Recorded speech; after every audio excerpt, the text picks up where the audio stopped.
I've always liked trains. When I was small, my father would take me to see trains down by the yard. And when he was little, his father would take him. And even today, years later, I still drive the 45 minutes to this same old train yard. With its old wooden and graying yardmaster shack. The dispatcher staring at me through the dirty plate glass windows! Some of these trains have been around since the time of the steam engines. I guess fascination with trains sort of runs in my family. When I was small, my favorite book to read was The Little Engine That Could. I couldn't hear it enough. Choo-choo is what I said whenever I wanted to hear it. In the book, the steam engine would chant, I think I can, I think I can, I think I can, and I would chant and bounce right along with him. I would and imagine myself as a little steam engine. Today, I know that head bobbing and bouncing, things I still do, are characteristic of people with Asperger's. However, I had the misfortune of being raised without a diagnosis.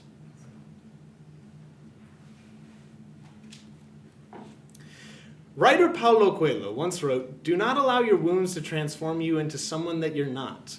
We often think of trauma as negative. However, Dr. Rick Neward in Psychology Today, August 8, 2018, says that in some cases, psychological trauma can create beneficial outcomes.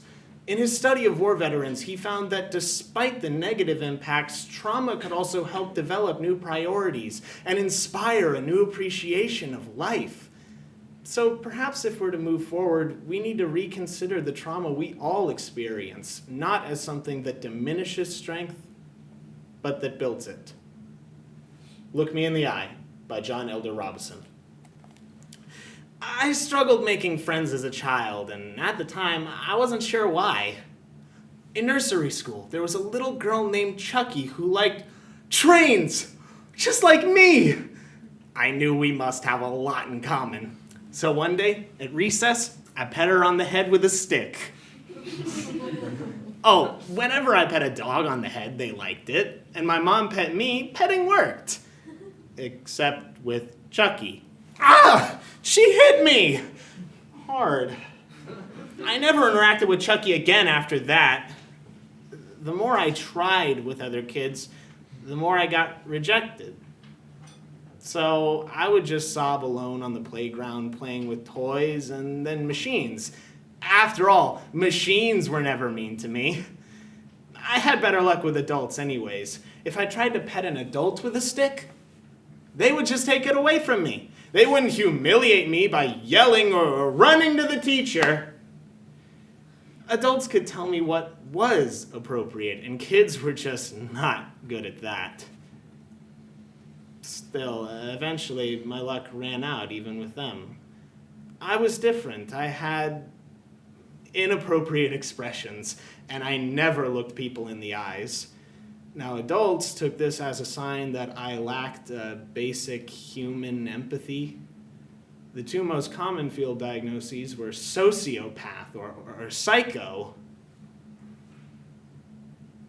My mom took me to see therapists, all of whom focused on the wrong things. The worst part, though, was when adults and other people saw my behavior as bad when actually I was trying to be kind.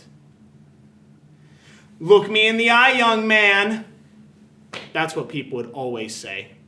Or, what are you hiding? My father would snarl. I could never manage it, to look him in the eyes. And it was worse when he was drinking, because he was a mean drunk. So whenever he told me to look me in the eye, young man, I would just stare at the empty wine bottle stacked below the chair or under the table. I looked at anything but him.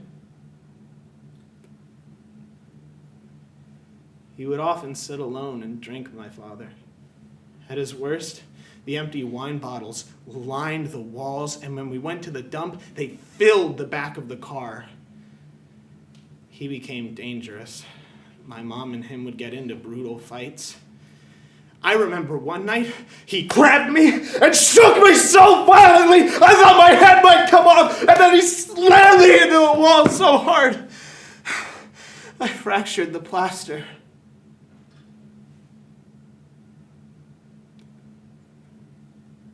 There were other sentimental nights where he would just grab me and scrape his bristly chin against me, reeking of alcohol, making slobbering noises. For me, they were both bad. I would just hide in my room, and soon I became shyer, more withdrawn. It was like this for a few more years until my mom discovered Dr. Finch. Now, he didn't think I was a sociopath. In fact, he even encouraged my naming of things. Oh, sometimes the names other people gave things just wouldn't fit with me, so I would make up my own, and he even let me name my parents. I decided my mom would be known as Slave, and my father would be Stupid. When my father said he didn't care for that very much, Dr. Finch said that it didn't matter what I said or didn't say. My father was never allowed to hit me ever again. And he didn't. It was around this time I discovered one way to capitalize upon my differences. I became a class clown and a prankster.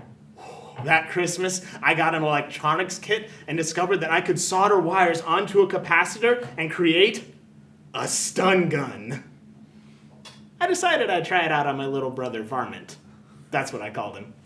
I jabbed him and he jumped. Pretty high. I began to amass a considerable inventory of electronic parts. My dad had glued a pair of legs onto an old door, and it became my workbench.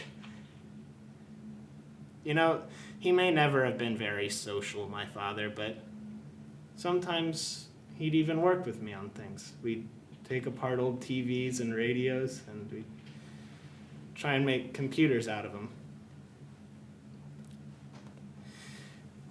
I began hanging out around the school's AV room, and soon I was making a whole new generation of special effects. Local musicians loved them. I may not have known what to do in social situations, but for once, I was doing something that adults actually saw as valuable. And it felt good. It felt even better when I'd speak to these local musicians and realize that most of them were misfits, just like me. But my father continued to drink. Sometimes he would just stay in bed for days. At one point, the police had to lock him up in a hospital. In 5 years, he'd gone from beating me to a blubbering baby. When I went to go visit him, he smiled at me. He grabbed me, making me anxious, but then he began to pet me. I think he may have even had Asperger's himself. He told me, "I'll be home soon." But at that moment, he was like a small, terrified child. It was then I realized that he was dying. But he continued to speak. He spoke about a train museum in Philadelphia he took me to when I was 3. They had a model train layout, he said, and you loved to watch them.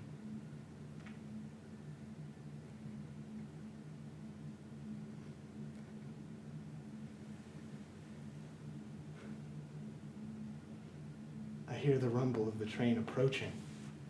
Soon, the noise will get louder and louder. The tracks will sing, and I'll see those familiar lights cut from around the bend. The small engine will struggle at first. Its 15,000 horsepower engine only eliciting the speed of a brisk walk, all it can muster pulling 130 cars up this hill. I think I can. I think I can. I think I can. And like me, it'll get to the top and it'll coast down the other side with an I thought I could. I thought I could.